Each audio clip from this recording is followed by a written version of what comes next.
Hello, friends. Once again, a very warm welcome to one of the homes of literature at YouTube, your own channel, Lit E City. Friends, we are discussing about great writers, their works, and in coming time, I will also discuss about another aspect of a literature that is theory. But at present, we are focusing upon some great writers of world literature, and in this series, the first writer which we are discussing is John Steinbeck. He is one of the giants of letters of American literature, and in the first lesson, we have studied about some of his earlier works, and this lesson, it is one of the most important lessons regarding Steinbeck because we will discuss the Dust Bowl timeline. The Dust Bowl Trilogy, composed by Steinbeck, is one of the greatest works regarding the period of America where it faced not only economic depression, not only a great depression period, but also it was one of the period when the common worker, the migrant worker, suffered a lot. Lot of works of John Steinbeck is very much inspired by these works. So we will discuss about these things. The important thing is that this, what is the meaning of this dust ball? In fact, during 1930s, America suffered, especially California area, Louisiana area. It suffered a severe drought, and there was almost a drop of 50% in crops in Arkansas area. Then there is dust storm in American history, and it is known as Black Sunday. It basically spread into 6 states.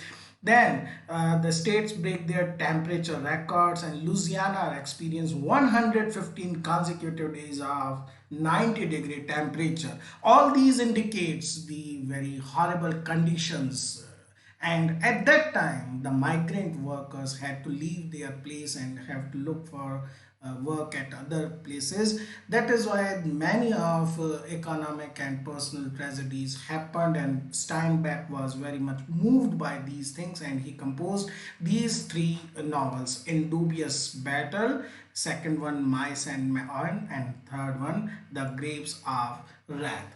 All these three works, they deal with these problems. So let us start and discuss these novels one by one. The first work we are discussing here is In Dubious Battle, 1936. He published work. It is first of the Dust-bowl Trilogy, and the title is taken from Milton's Paradise Lost, Book 1. We all remember how Satan says this particular phrase, In Dubious Battle, and very much the meaning is clear that it is not certain, it is not clear ये battle किसके बारे में. Now, some important information. It is set in Tagas Valley. It is a story of Mac McLeod, a labor organizer, and Jim Nolan. Now, these two characters, they are at the crux of things happening in this particular work. Mac McLeod, who is a labor organizer, and Jim Nolan, he is basically a fruit picker. They both try to manage a labor strike against the capitalist owners of the apple orchards. जो एक initial, we can say, there is basically a tussle between these two workers, and they try to manage a strike against the capital owners. A conflict over wages is going on between the owners of apple orchards and Mac. He brings Jim to the site to show the injustice of the owners. Now, we can see he is like a leader, he is like a mentor, and Jim is novice. He is very much impressed by the management, by the leadership qualities of Mac, and he considered him his guru in these matters. Now, friends, young daughter of a worker, London. London is name of another worker, and she is about to give birth, and Mac assisted her in the delivery. All these things which Mac does. इनकी वजह से basically Jim is very much inspired to follow him.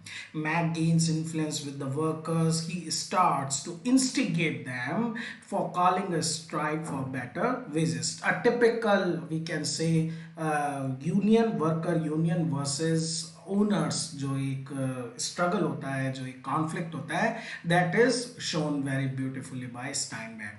However, it is not an easy task, obviously, because the owners have spies everywhere, and the workers are in the dire need of the work. Typical, once again, a typical picture. Strike होनी है, लेकिन the problem being, these owners, they have their own spies among the workers who give them information, and also they cannot skip their work because they need it urgently. And then a strike is called, but on the very first night Jim is shot in the arm, and Matt decides, basically he is very much afraid for Jim, and he decides to limit his Jim's involvement. Jim is very much impressed with the organizational skills of Matt, especially how he is able to manipulate the man during the strike. However, the strike fails as the land where the camp is set is taken back from them under the pressure of the orchard owners. Basically, the land it is on rent, and they have to give that land back. There is an ambush during that night, and Jim is killed. Now, this is very tragic incident, and Mac brings his dead body for the strikers to see, to use it as an incentive to stay united. He even uses the dead body of Jim to further egg on the workers to keep on this unity and to keep stack. So it's rather a very gloomy and tragic and dubious battle के अंदर Steinbeck show करते हैं. Okay friends, let's come to another very important work by Steinbeck. In fact, it is one of the greatest work considered of 20th century social literature. It is partially based on his own teenage experiences as a manual farm laborer. Steinbeck, in some of his interviews, have told us that how he gained this particular experience of being a farm laborer, and he weaved these experiences into this tale. It is the second work of the Dust-bowl Trilogy, and initially the title was something else, but once he read this Robert Burns poem to a mouse, and he came to this title of Mice and Men. The general setting, the general time frame of the novel is the Great Depression years of America, 1930s, and the novel revolves around the tragic story of these two characters, George Milton and Lanny Small. They both are small, very two migrant farm workers who are wandering near the Salinas River, California, in a constant search of work. They both seem inseparable friends. Now, we have to remember one thing, that George is quite educated, he is smart. Lanny, on the other hand, he is very strong, physically built, but he is mentally disabled. So if you have any idea, if you remember Waiting for Godot come into our mind, and two characters who basically are attached to each other, Didi and Gogo, similarly George and Lanny. George often tells Lenny about the dream farm one day they will own. This is basically their dream, and they both cherish this dream, and Lenny is always soothed by this idea that George and he will own a farm one day. Lenny always dream about having pet rabbit. This is his peculiar liking, that to have fur-like animals, and at the dream farm he also imagines surrounded by such animals. We also come to know how Lanny got into trouble at the last ranch, and they have to escape from there. He was accused of rape. In fact, he was very innocently touching a lady but the lady got panicked. We will also see the further implication of this particular trait of Lenny. They both got a job, a job at a ranch where they encounter Curley. He's the next important character, and the Curley is the owner's son, and they also met his flirtatious wife. Curly himself, he is a puny man, and that is why he has an innate disliking for large men. So he very instantly begins to bully Lanny, because it is basically in psychology called a Napoleon complex. When a person is not physically good built, when he is a dwarfish, he basically has a disliking for a strong built man. Now, what happened? They meet other workers. One among them is Candy, who is an aged ranch worker, and he is basically had one amputated hand. Then we have Slim and Carlson. These all are workers. And Slim's dog has given birth to puppies. And to make friendship, to show his friendship, Slim gives a puppy to Lanny, and he also gives and then George tells Slim that how at their previous work farm, Lanny was accused of raping a woman whom he had just touched. Carlson, he has shot the old dog of Candy, and so Slim gives him a puppy also. Candy also offer help to George in purchasing the farm, and that is why we can see a bonding forming between these workers. During the conversation, Curly enters and everybody begins to tease him about his wife because she is rather of, we can say, flirtatious nature. Now, obviously, Curly in irritation slaps Lanny, and Lanny, on a hint from George, breaks Curly's hand. We can see the tension brewing here. Curly cannot tolerate this fact that Lanny, who is a strongly built man, should make fun of him. And when he tries to hit him, Lanny basically breaks his hand. George gradually begins to feel at home, and then he starts leaving Lanny alone and wanders alone at the farmhouse. And Lanny, he meets Crooks. Now Crooks is a black worker and once again an experienced worker, but he is kept apart from the company, and it is because of this reason he is full of bitterness. When Lenny tells him his plan of buying a ranch with Candy, he says that he will do the hoeing and gardening job there, and requested Lenny to let him be with them.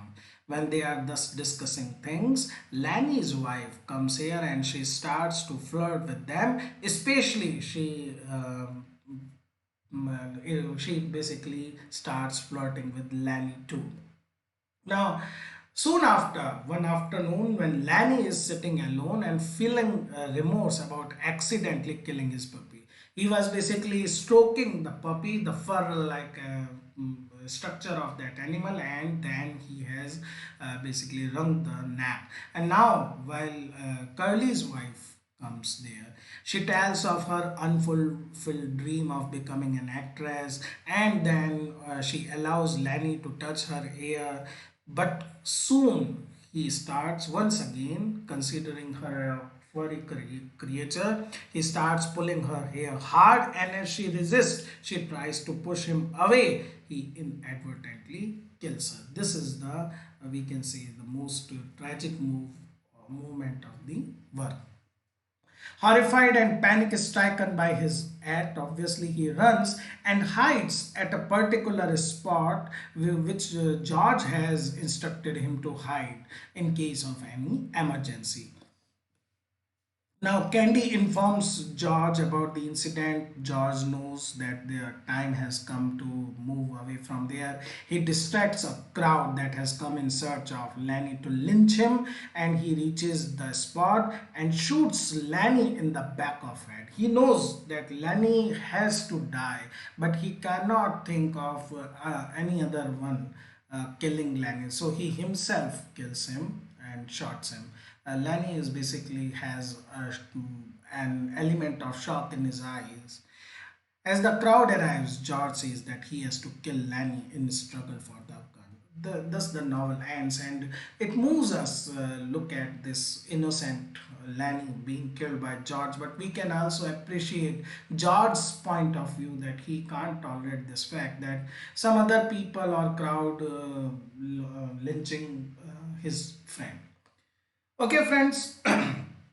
With this, we come to the third and most important work by Steinbeck. In fact, this work played the most important role in getting him the Nobel Prize. It is the last of Dust-bowl Trilogy, and it is considered as his greatest work. It is set in Oklahoma during, once again, the Great Depression period of 1930s. It was a long period of drought and dust storm, and it vividly presents where the pitiable condition of migrant workers when they move from place to place in search of work. It is basically a story of protagonist is Tom George, a young farmer who is returning home after being just released from the prison, serving there 4 years on a homicide charge. And he meets Jim Casey. He is an ex-preacher, but now he believes in equality and love as the highest human ideal. He doesn't anymore believe in Orthodox Christianity, or we can say Jesus, but he believes in the doctrine of love. Now, when they reach home, a neighbor, Muley Graves, he informs them that landowners and bank have evicted all the workers, and Tom can find his father at his uncle John's house. His family has also moved there. When they reach at their uncle's home, they find that family is now ready to depart to California in search of work, and they all started journey together. When they are on the way, they befriend another migrant couple, Ivy and Sadie Wilson, and John's grandpa. He dies of sickness, and they have to bury without any ritual, but they have to continue their journey. When they reached the border of California, Wilson had to leave the group because of Ivy's sickness. He decides that he will no more go further. Tom's brother No also decide to stay there to try his luck. So this basically their group basically now reduces to the typical family of Jodes. And when they reach California, they come to realize the general hatred towards Okies. Now, Okies is a word which is used to which refer to Oklahoma residents who have come in search of work, and there is also scarcity of job opportunity.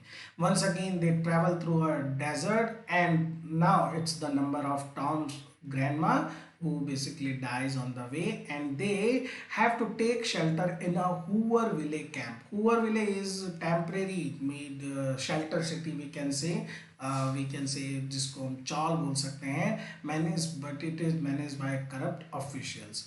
Connie Rivers, who is husband of Tom's sister, Rose of Sharon, he also forsakes the group. So now two more members are no more with the group.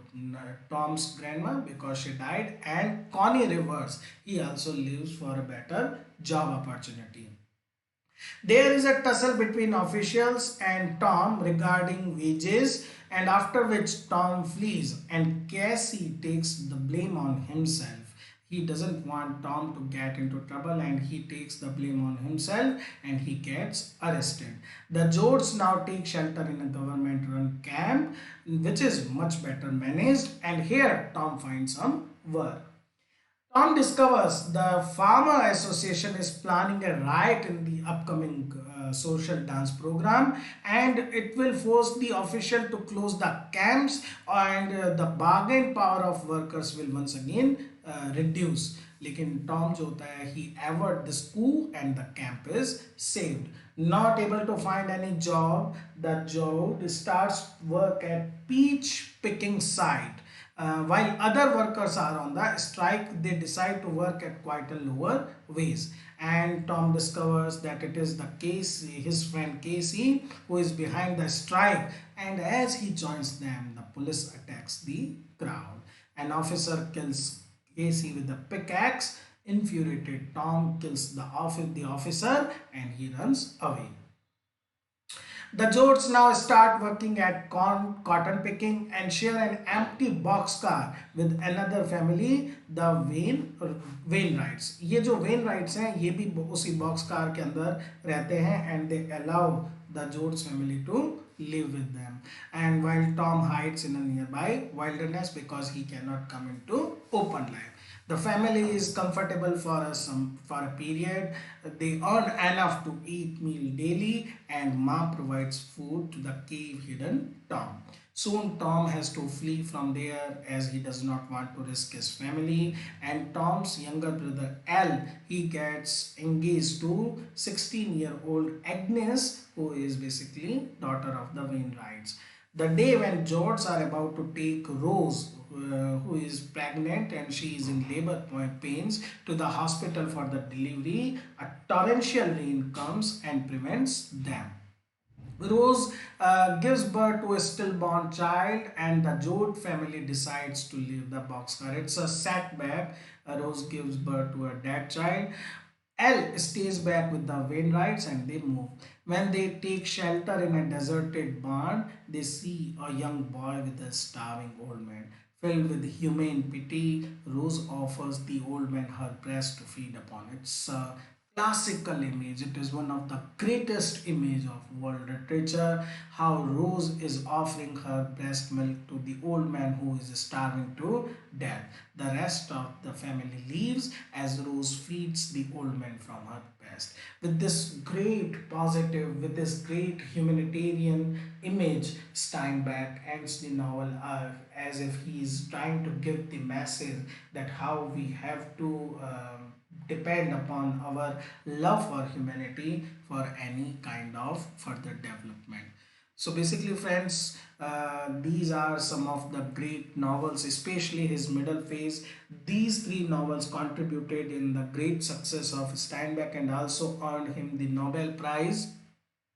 Friends, there are some more works which are still need to be discussed and we have to study John Steinbeck. We will discuss them in our next chapter, and until then I hope you are enjoying these lessons, and I appreciate if you tell me how can we improve the quality of these lessons and make them worthy your time. Thank you, friends.